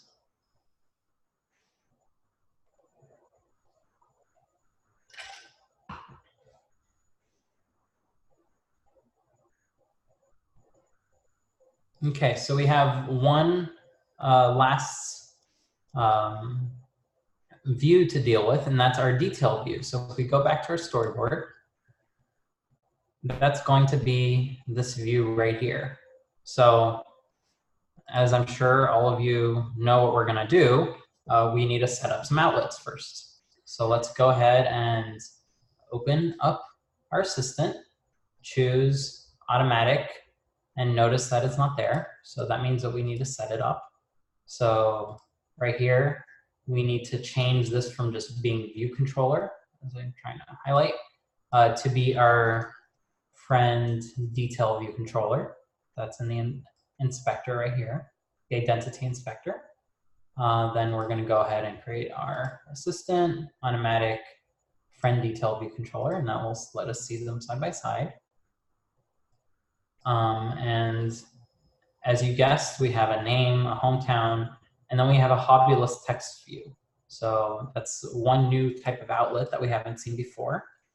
So let's go ahead and make some space, bring in our outlet. So this is going to be our name, label, our hometown label. And you can type this out manually again and then drag and connect. That's also an option. So one more time, that looks like this: ID outlet, week, var, and then our last thing is going to be our hobby list text view of type UI text view. And you'll need to hook this up to our text view. I don't know why it was filled in. That's probably a bug on Apple's side. But yeah, now we have all three of these things hooked up. And just like we did with our table view cell, we're going to set up a property called friend of type friend. This is an optional friend. It's because this view controller needs to have a friend to display information for. So we're going to set that up. And we're also going to set up a update views. So private update views. And we're going to make sure we have a friend, guard let friend equals friend else return. And now we can go ahead and update our labels. Name label text equals friend dot name. Hometown label dot text equals friends dot hometown. So as you can see, this part is getting pretty repetitive because it's the same thing that we did in the other files as well. And finally, because this is a text view, we want to assemble all the different hobbies someone might have into a single line of text, so that way it can be displayed here. So what we're going to do is we're going to create a variable to hold our text, and we're going to initialize it to be an empty string. And then we're just going to add all the hobbies one at a time. So for hobby in friends dot hobbies, we're going to say hobby text plus equals. So this means we're going to add text to our existing text. We're going to add a little bullet point. And we're gonna add the hobby. So if you want to type this bullet point, it's option 8 on your keyboard. So shift 8 gives you the asterisk, option 8 gives you a little bullet point. And then we're gonna add a new line. So this \n will represent a new line, so that way we can have multiple lines in here. And then finally, we're gonna have hobby list text view dot text equals hobby text. So this is going to format each individual hobby, which is in an array, and it's going to go through one at a time and add them to this text, so that way each one has a bullet point, the hobby, and a new line, so that way you have a nice representation of it. Now, our update views, instead of happening in the did set, like we did for the table view cell, needs to happen in the view did load. So we're gonna have view did load, we're gonna let it do the super, and then we're gonna call update views. So when our view controller is ready to be shown on screen, it's going to go ahead and call this to make sure everything is ready. Now, you're not going to run into this all that often in these early projects, but I want to add 2 more checks to your code. And if you do this consistently, it will never haunt you. But if you do forget to do this, it may come that you end up in a situation where the friend was not set, or the update views was called too early and the view was never loaded. And the best way to do this is to check to make sure that you have a friend, and you check to see is view loaded. So if the view is not loaded, just don't do anything. Because if the view is not loaded, these are still nil, and since they are explicitly unwrapped optionals, they will crash. So if you have this check here, you're safe in that scenario. And that means that you can also have this be a did set, where you can call update views. And you can call this whenever, especially if you need to update your information here. You can just change this value, and that will call update views, which will take care of it all for you. So if you follow this pattern where your property that holds onto your model calls update views and your view did load calls update views, and you make sure that both are valid at the beginning of update views, that will make sure that this code should never crash your app. So that's a good thing to keep track of. Now, the last thing we need to do is hook up this segue that's going from the table view cell to our view controller, so that way it can explain to the view controller which friend to show. And that is pretty straightforward. So let's go to the main. And we're going to call this the show friend detail segue. So let me open up our inspector. Let me close all these extra things. Okay, so right here to the attributes inspector, I have this segue selected, which is going to this view controller. And I'm going to call this show friend detail segue. I'm going to go ahead and copy this. And now we are going to go to our friends table view controller. And we're going to go back to our prepare segue, and we're going to use that segue to set that view controller up. So I'm going to leave a comment here because I copy pasted this and I don't want to forget it. But because we're adding multiple segue identifiers now, instead of an if statement, it might be better to just use a switch statement, because it might make it more clear when we're reading the code, depending on which segue is called, especially as we start adding more and more segues. So we can just change this to be a switch, and we're going to switch on segue.identifier.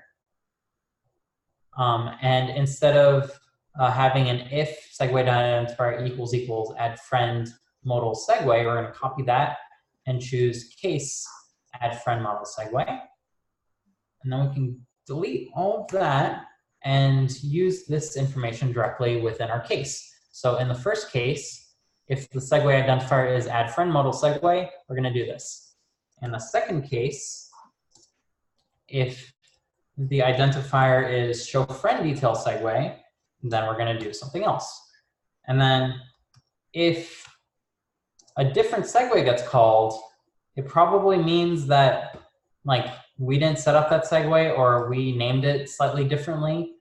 So we actually want to crash at that point. So we're going to add a fatal error, and we're going to add a special message to be more informative. And we're going to say an unknown segue was encountered.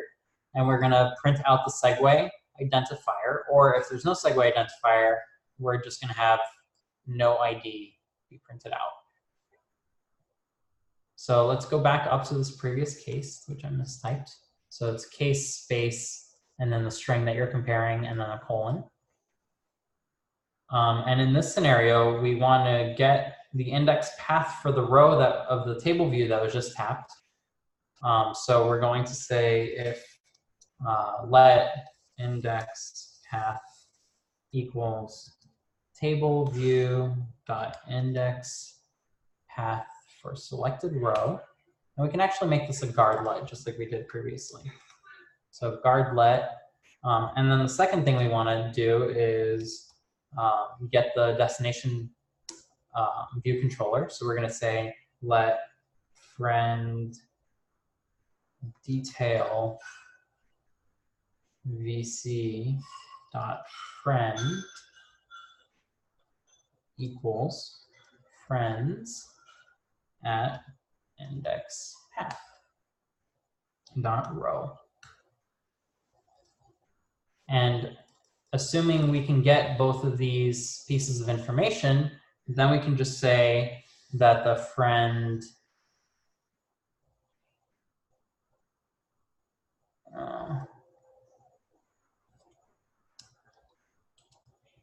I forgot the else. I was wondering why it wasn't working. And we will have a fatal error here too, because if there's no index path and there's no detail view controller, then nothing is going to work properly. So yeah, I had friend detail view controller.friend. That was not correct. So we're going to have friend detail view controller dot friend, or what am I typing? Sorry. Okay. Guard let index path equals table view dot index path for selected row. Let friend detail VC equals, this is wrong, segue dot destination as friend detail view controller. So this is the same pattern we have here. So guard let add friend VC equals segue destination as add friend view controller. This time it's the friend detail view controller. So we're making sure that we hooked up our storyboard correctly. That's the point of these 2 lines of code. And here we're making sure that a user actually tapped on the cell before we're about to show it. So here we can go ahead and say friend detail view controller dot friend. Now it's auto completing correctly equals, and we can just look up the friend that we're supposed to show at a given index path dot row. So with all that set up, we should have a more or less complete little app here. So if we go ahead and type in a friend, I can say what the hometown is. I can put in a few hobbies. I don't know what that auto completed as. And then I can hit return. And if I go ahead and hit save, and it gets saved into our table view, and then you can go ahead and tap that, and you'll have all the information along with our text view, which should not be editable, but it is. And you'll see all that information here. So that's kind of the core functionality of an app. And there is some additional functionality that we can add. So we can add things like swipe to delete. So you can go ahead and delete these entries. You can add saving, so that way you can actually go ahead and save that. So that way when you relaunch your app, it shows up again. And yeah, so that's it for the 2 hours that we do have. If you do want to stick around for another 30 minutes, I can go over some of those extra pieces that we can add in. But first, I'd like to take any questions that anyone might have in case they do need to leave.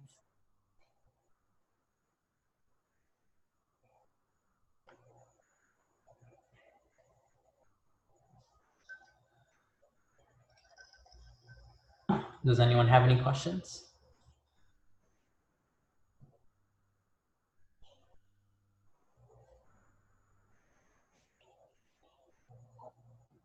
Okay, great. So let's go ahead and commit the last thing that we did. So finished the detail view controller.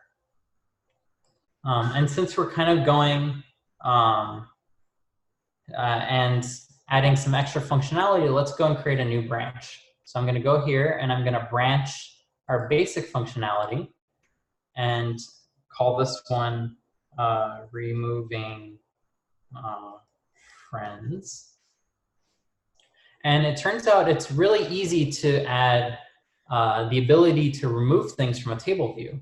And I think someone in Slack showed this off before, but we are going to add a connection between our table view and our view controller one more time, but this time instead of the data source, we're going to hook up the delegate. Let's go to our main.storyboard. And if we right click from our table view to our view controller, we can choose delegate, and that's going to hook up the delegate for us. Now, when we go back to our friend's table view controller, we can add a new section for the delegate. Mark, assuming I can type, table view delegate. Extensions, we're going to do an extension one more time. And table view UI table view delegate. And in here we can add the delegate methods that are responsible for the typical swipe to delete that you might be familiar with in other apps. So there are 2 methods that you need to implement for this. So there's table view editing style, and there's two of these, so you need to be sure which one you're choosing. So there's the commit, and then there's the editing style that returns an editing style. So we want the second one first. So this, you'll notice it returns something, a specific type of editing style. And if we look, there are two values for this. There is none, delete, or insert. We're going to choose delete. So all you have to do is return .delete. So just that one line of code. And then to actually do something once the delete happens, we implement table view commit editing in cell. So that's the second part to this. And this is what's going to happen when the user actually deletes something. So we're just going to delete the entry in the friends array. So friends.remove at index path.row. And here we can choose to reload the table view again, or we can choose to tell the table view that we just want to remove that one row in an animated way. And that's actually much more efficient. So we're just going to say table view.remove, or I think it's called delete rows at with animation style. So here we're just going to create an array with just the index path. So this is an array with just one thing in it. So we're only deleting one row. And then we're going to choose automatic as the animation style. There's a bunch of animation styles. You can have it fade, you can have it go up towards the right, the top. There's all sorts of different versions, but automatic will kind of choose the best one depending on where in the table view it is. And that's actually all you need to do. So if we were to go and build and run, we can go ahead and create a new friend. So hello place, and then I'm just going to save that. I'm going to create another friend so we can have some examples. LA, great, save. Now I notice I don't want this hello place, so I can just swipe and we get this little delete button. And as soon as we click it, you'll notice that there's going to be a nice little animation to hide it.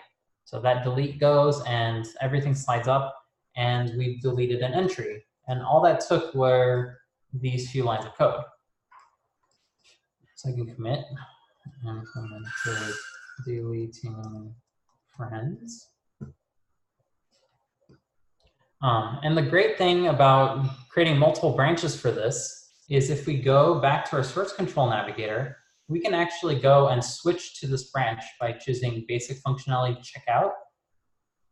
And now that we went back to that branch, it's as if we never wrote that delegate.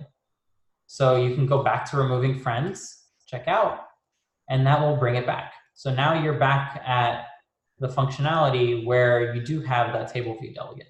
So it's part of one branch, but it's not part of the other. So this lets you work on multiple things at the same time, or in this case, we're building upon the previous branches to continue to add functionality. Does anyone have any questions?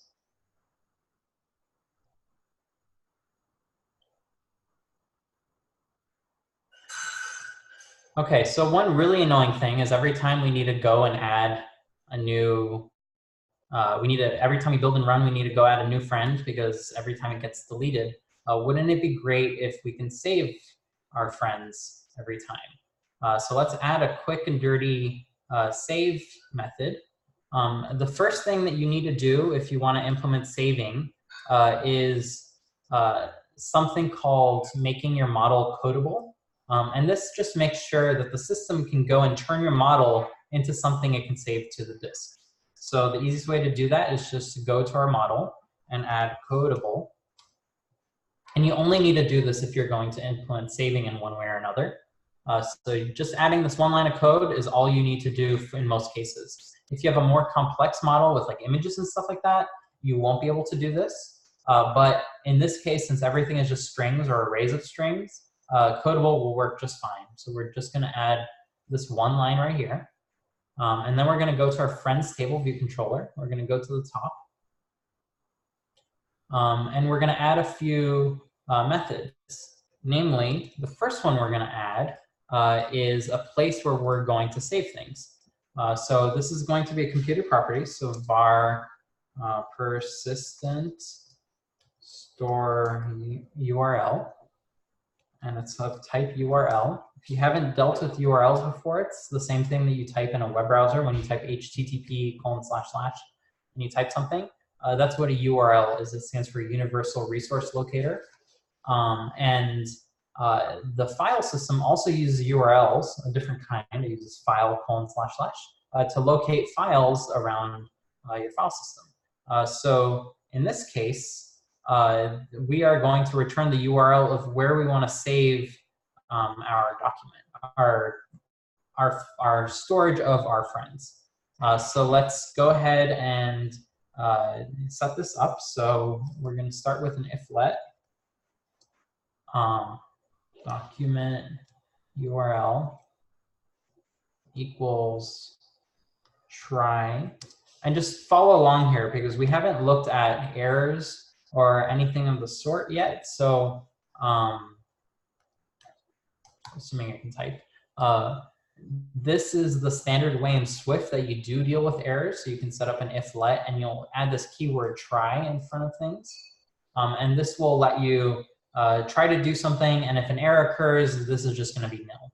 So this is a great way to get started with using things that give errors. So we'll say default.url, and then there's a bunch of these. So we're going to choose the one that has URL without an S for file manager search path directory in appropriate for. And you'll notice it says throws. This is why we need this try. So we're just going to autocomplete that.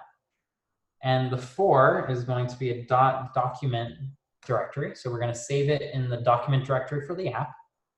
In, we're going to say .user domain mask. So that's a shorthand for the app's area of your file system.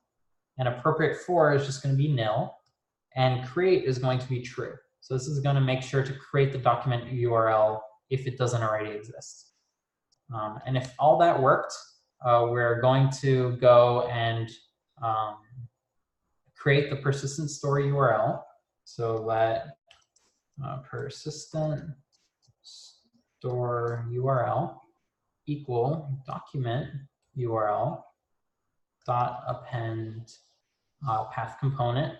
And the path component, this is going to be the name of our file that we're saving everything to. So we're just going to call this friends list.plist. So plist is a property list. You actually have seen them before in our info.plist. And this is just like a human readable list of keys and values or an array of things. And it's just the way that our app is going to save things in the end. And then we can go ahead and return our persistent store URL. Now let's go ahead and make this an optional. Because if that doesn't work, we need to return something else. We're just going to return nil. And by putting this exclamation mark, we are saying that we expect this to never be nil, but we need to put this regardless because we are using this if-let here. So just go ahead and try to copy that as is. And now we need two things. We need a way of loading from the file and saving to the file. So loading from the file is perhaps a more straightforward thing. So we are just going to create an if-let data equals try with a question mark. And we're going to use something called property list decoder. And if all of this feels a bit over your head, don't worry about it. Just kind of keep these as little code snippets that you can use in your own apps. The only thing you would need to rename is this part. And then the rest of this is pretty much copy paste ready. So here we're going to say property list decoder dot decode. And you'll notice this also has the throws right here. So that's why we have the try and the if-let. So what we're going to decode is an array of friend dot self. And the data, or did I get this wrong? Yes, I did, sorry. So first we need to get the data. So try data contents of URL, and the URL is going to be our persistent store URL, comma, let saved friends equals, and that's where we have the try. So saved friends equals try property list decoder dot decode from, and now we have some data to pass to it. And if all of that succeeds, we can just say friends equals saved friends. So that's going to replace our empty array of friends with the saved friends. And because we're doing this in view did load, it's only going to happen once when our app opens. Now we need a save. So we're going to do essentially the opposite of that. So save. And that's going to look like the opposite. So we're going to say if let data equals try property list, and this time we're going to use the encoder because we're going to turn our array of friends into a property list, essentially. Encode. Here we're going to pass in our friends. And we are going to save this data. So we're going to say if that worked, then we're going to say try question mark data dot write to, and then we're going to pass in our persistent store URL. And this is going to save. So again, you don't really need to understand what is happening in these lines, but you can just copy paste this somewhere because it will take care of getting you the place where you're going to save. You can change this to be relevant to the app. Say you're writing a bookstore. This might be your books list, for instance. And then you'll copy paste these few lines for dealing with opening a list, a file that you can now save to your local array. So this is our array that we have here. And then you'll have a save function, which is the opposite. So it takes our array and writes it out to the store URL. And remember, all you need is this codable to make that happen. Now, anytime that anything changes, all we need to do is call this save. So right here, if we go down, when our friend is created, we'll just call save. And when our friend is deleted, we'll just call save. And if we build and run, you'll notice that we can go ahead and create an entry that will actually be remembered. So if I go and say Dimitri, LA, martial arts, great, I can hit save. That's going to be here. And now if I build and run again, that's still there. So with just those few lines of code, you can have something that saves your content, so that way you can actually revisit it and you don't have to keep testing the same thing over and over and over again as you're like tweaking one or two little things in the user interface. And everything else should still work. If you go listen, if you create multiple entries.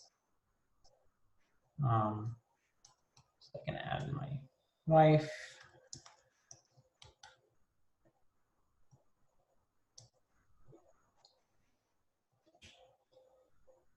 So I can save that. If I were to build and run, that should still be there. If I were to delete an entry and build and run, that should remember that an entry was deleted. So this kind of completes the cycle of a typical app. Does anyone have any questions? The fact that you just ran through Codable for me in 15 minutes just blew my mind. You've blown my mind twice today, and that was super helpful. Yeah, so Swift 5 makes it a lot easier to where you can just kind of just tag that onto your model. And this kind of handles all the saving in the background for you. You just need to decide where to save it, which is why we needed this, this computer property. And you need to decide what format to save it in. So here we're saving it as a property list. So that's all you really need for saving. Again, you don't necessarily need to understand what the try and what the data and what the property list decoder are really doing. You just need these few lines of code. And the crucial part is right here, where you take the if-let that you're setting up, where you're getting the data out of the file and you're assigning it to your local array. That's all you really need to get that up and running. Yeah, thank you so much for that. So let's go ahead and commit this. So implemented basic saving. Now I need to let you know that this is not the best way to save. As you start adding more and more friends, it's going to get slower and slower, especially if you start having hundreds of friends and you make this app where you can kind of add as many people as you want. This is not going to be the best way. This is a quick and dirty way, however, so it's great for that. Just keep in mind that there are much better ways of saving, namely with Core Data or with CloudKit, that take care of what happens once you start having hundreds or thousands of things that you need to keep track of. Especially if you're dealing with images or anything like that. Dimitri, I have So a question. Is there a way to save snippets of code somewhere in the library in Xcode so I could reuse it? Yes, there is actually, and I don't know if it's just as straightforward in Xcode 11 as it was in previous versions, but basically you can click that little plus here, and this gives you a library of code snippets. If you click this little button, that will turn it, well, I guess not. Option, if you click the option, yes. If you click option and you click this plus, you get this little library of code snippets, and then you can go ahead and kind of select what you want to save and click and drag it into here. See, right here, I just created this as a code snippet, and you can name it whatever you want. And here, I'm just gonna copy paste it because I'm sloppy right now. Store URL, and anytime you type persistent store URL, it's gonna autocomplete to this.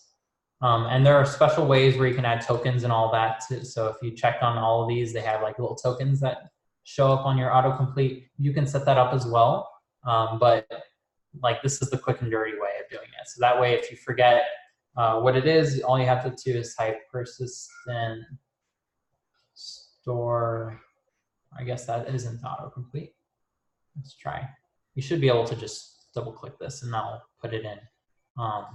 But there is a way somewhere if you edit for, oh, completion.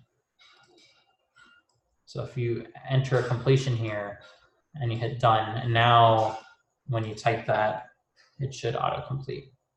Yeah, so if you do that, it will autocomplete it for you. So you can set up little quick autocompletes for yourself of larger snippets of code that you reuse everywhere. And that's a great way of keeping track of them. Thanks for bringing that up. Thank you. You just blew my mind again. Thank you, Dennis. So there is one last thing that I did want to go over, and that's being able to edit a friend. And we kind of have most of it set up for us already. So if you take a look at the user interface, this could potentially be a great edit screen as well as a new friend screen. So we can go ahead and refactor this such that it works for editing as well. So let's go ahead and do one last new branch. So we're going to create branch from removing friends. I guess we forgot to do a branch for saving. But here we can, since it's a big change, let's make a new branch, and we're going to call this one editing friends. And what we're going to do is we're going to refactor our add friend view controller to be an edit friend view controller. So I'm going to right click that and choose rename. And that's going to give us the opportunity to change the name of this everywhere. So I'm going to call this edit friend view controller. Rename. We can rename our delegate too.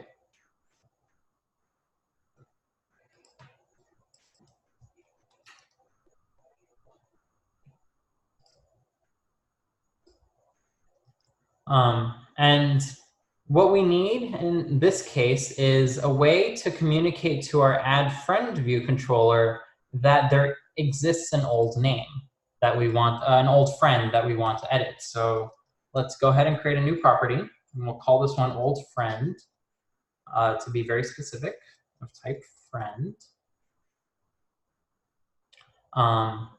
And we can do just like we did in the previous ones where we have an update views.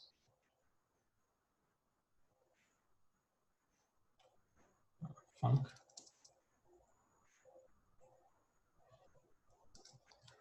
And in our update views, we're going to check to make sure old friend exists, guard let old friend equals old friend, else we're just going to return.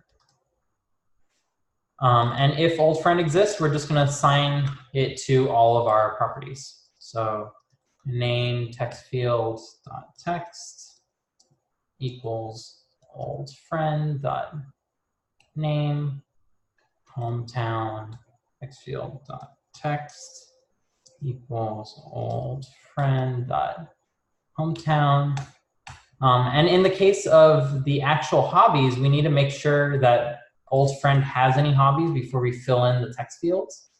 So we're just going to have a quick check where we have if old friend dot hobbies dot count is bigger than 0. So that means there is at least one thing in there. Then we can say hobby1 text field dot text equals old friend dot hobbies at index 0. So that's the first thing, because we know there's at least one thing. That means the first thing exists. Then inside, we can follow that logic. We can say if old friend dot hobbies dot count is bigger than 1. So that means there's at least 2 things. That means the second thing also exists. Then we can say hobbies 2 dot text field dot text equals old friend dot hobbies at 1. And finally, for the last one, I'm just going to copy paste, and we'll set this to 3 and these ones to 2. So if there are at least 3 things, so if the count is bigger than 0, that means there's at least one thing. If the count is bigger than 1, there are at least 2 things. And if the count is bigger than 2, there are at least 3 things in here. Then we are going to access the third thing, which is that index 2. So remember to count that properly. It can get a bit confusing if you don't.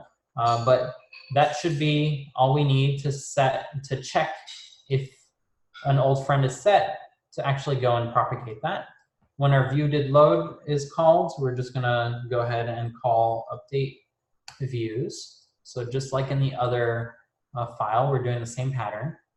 And we want one more delegate. So here we have the delegate method for when a friend is created, but we need one for when the friend is updated. So we're going to go ahead and create that. So func friend, and here we can be a little fancy. We can specify the old friend in case whoever is implementing this needs that information. Was updated. And we can specify the new friend. And here, all we need to do is call this. There's no colon here. All we need to do is call this, and we'll be able to specify that a friend was updated instead of being saved. So right here, we can now check, instead of always creating a new friend, we can just check to see if let old friend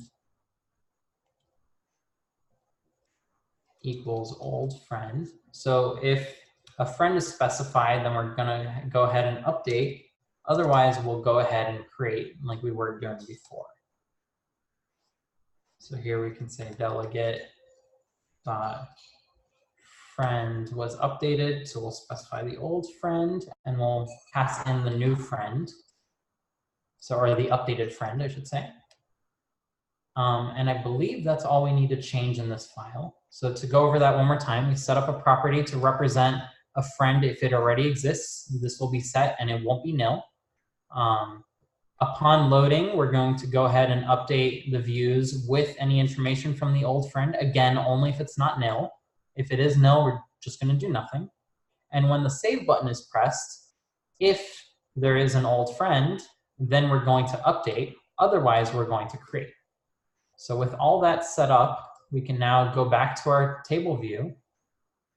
And we're going to add our second delegate method. So friend, that auto-completed for us. And we're just going to leave that as a stub right here because we're going to come back to it because we need to make a few changes to our user interface. So let's go to our main.storyboard. And the first thing we're going to do is we're going to create a segue from this view controller to this one, so that way we can access this view controller if we need to edit anything. So we're going to just go ahead and do that, and we're going to say present modally. And that's going to give us a second view controller. And you'll notice, you'll know which one you're pressing on because this one is highlighted from the plus and it has add friend modal segue. And this one doesn't have an identifier yet. So that's the one we're going to change. We're going to say update friend modal segue. And we're going to go ahead and copy that. And finally, we're going to add a little button to our table view cell so that way we can update. So if you go to the accessories, there's an editing accessory, or no, just regular accessory. And we're going to choose a detailed disclosure. So that's going to give us this little eye here that we can access. So when this is pressed, we want to be able to edit that row. So let's go ahead and save. And if we go back to our friends table view controller, we have a few things we need to set up. So we need to set up our extra case for the segue.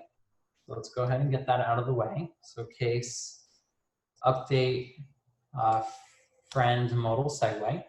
And we are going to use our edit friend view controller, but we're going to specify which friend needs to be updated. However, we don't know which friend was tapped yet because we didn't set that up. So let's go, I'm kind of going through the thought process backwards here. So we have this set up, but we don't have anything to put in it yet. So let's go back to our table view delegate right here. Okay, so there's a special delegate method that will be called whenever that little I button is pressed.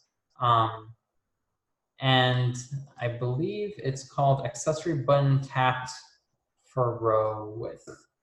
So let's go ahead and fill that in. So table view accessory button tapped for row width. And in here we want to set up, we want to have that segue happen. So we're going to call perform segue. That's all the way down here.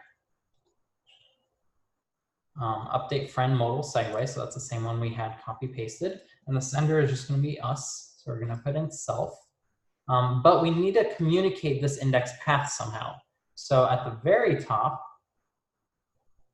let's set up a property var. And we're going to call this index path for tapped accessory button of type index path. And this is going to be an optional index path. So using this very long property name, we're going to go to our table view delegate. We're going to save the index path that's passed in to us. So this is going to be called anytime that I button is pressed, and it's going to let us know which row was tapped. So we're going to save that there. Now we can go to our prepare segue, which is going to happen because we performed it manually. And here we're going to have an if let index path equals. So we want to make sure that an accessory button was tapped if we get this far. And as a second thing, we want edit friend vc equals segue dot destination. So this is that same pattern that you've been dealing with so far. As so in this case, it's the edit friend view controller. So this is the same as this so far because we renamed add friend view controller to edit friend view controller. So we need our else. Put that fatal error there and more room so that way it's not as squished. There we go. So assuming we can get our edit friend view controller, then we can go ahead and set the two properties. So we can say edit friend VC. What's this complaining about? Oh, I didn't if let guard let. There we go. Sorry. Edit friend VC dot delegate. So just like we did for the add friend delegate, we're gonna set ourselves to be the delegate for this edit friend. So that way it can let us know when the user finished editing. And then we need to make sure to tell it what the old friend was that it needs to be editing. So the old friend is going to be our friends at index path dot row. So this is kind of what we did when we're showing the detail, where we specify the friend to show. Here we're specifying the friend that needs to be edited. So that way that information can be pre-populated in the user interface. And the final piece is when it is being changed. So here, we just need to go ahead and update the friend at that index path. So let's guard let index path equals index path for tapped accessory, else return. So don't do anything if there is no index path for whatever reason. And then we'll go ahead and replace the friend at the index path dot row with our new friend. So that's going to be the updated friend. So we're replacing the one that's in there that has the old information with the one that has the new information. And then we can go ahead and say table view dot reload rows. So I'm just going to make an empty array, not an empty array, an array with just the index path. So it only reloads that one entry and make that automatic, the animation. And we're going to make sure to dismiss the view controller. So that way the panel goes away after it's saved. And finally, we're just going to save so that way we remember that information. So if we build and run, assuming we got all those steps in, we can now create a new friend. So I can leave that typo in there and I can save that. And now we have this little I button that if we press it, we are pre-populated with the information we had. So I can go ahead and retype this. I can add a hobby. There we go. I can add another hobby. I don't know what other hobbies I have. Walking. And I can hit save. And now it says I have 2 hobbies. I can go ahead and edit that. I can change this to running. Save. And if we click on this, that should still show up properly. And you see it says running. So here we repurposed this view controller here so that way we can use this little I button to save and edit that entry as well. So I think that's pretty much everything that you'll be looking at. The extra parts that we went over today will probably not be required in any of the assignments, but now that you know how to do them, you can practice them on your afternoon project tomorrow and see how they work for you. And any, like you have all the building blocks here to make pretty much any basic app that you can think of that kind of records information. So a list of books that you've read, a list of hobbies that your friends might have in this case, or a diary entries you can have set up this way. So you really have a lot of avenues that open up with this very basic template of an app.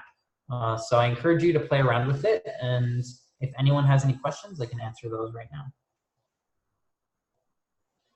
I don't have any questions, but I do have a few statements.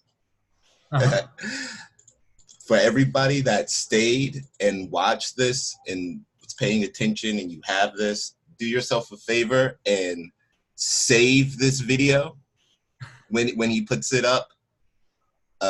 This is insanely useful, and you did yourself a huge service by staying here and watching this.